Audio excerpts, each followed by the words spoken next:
given that we have what could only be described as a pandemic of hypocrisy from politicians and the political class, how important then are independent journalists like yourself, and can they survive? And I ask this because various nations and international bodies, including things like the World Health Organization, are demanding a crackdown on what they call misinformation. In other words, they are attempting to legislate approved thought. So what does that mean for the journalist class? Well, it makes it a lot tougher. When we started our company in 2015, there was very little censorship online. Not just that, but there was no demonetization.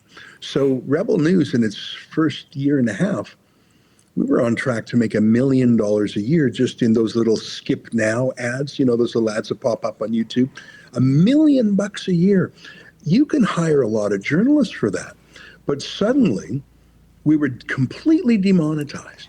And then another function on YouTube called Super Chat, which is like a little tip jar, that was cut off too, costing us $400,000 a year. So really, we had $1.5 million hole poked in the side of our boat. How do you survive? So it wasn't just the censorship, it was the demonetization. If we were on the left, we would be rolling in it, raking it in. And so I think one of the things we had to do was to develop a connection with our viewers to let them know that we needed their help directly. And so Rebel News literally gets nothing from our YouTube ads. Even though we have 1.6 million YouTube subscribers, we've had hundreds and hundreds of millions of views, probably 2 billion views across all our platforms. But we survive. Almost 80% of our funds comes from crowdfunding. And the average crowdfunding gift to Rebel News is just $58. So we have to, we have no large, we don't have Rupert Murdoch or an oligarch giving us the dough. We don't have a big corporate conglomerate like Nine. We have to get our money $50 at a time.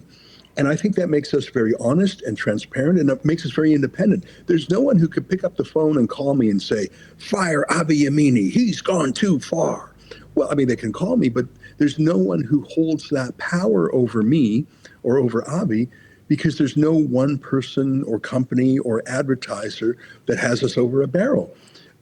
And in fact, when we're persecuted by big tech, or when Justin Trudeau does something illegal to strip us of our rights, we call on our people to help us. And Avi did that too. In Australia, Victoria Police kept arresting him falsely. He would show up at an event to be a journalist. They would arrest him and throw him in the back of a police truck, or just stop his journalism. He didn't really have the ability to fight back. But when we teamed up with him, we crowdfunded money to sue the police, which he just didn't have the dough to do on his own. But we got Australians to chip in, and the police admitted what they did was wrong and actually apologized to him. They didn't pay him any money, but they apologized and acknowledged that he was a legitimate reporter, and that's more valuable than anything. So my point is, it's not just that we're independent in terms of our editorial. We're independent in our editorial because we're independent financially, and that's because we have thousands of grassroots people in Australia and elsewhere who are willing to give us $50 if we do something they like.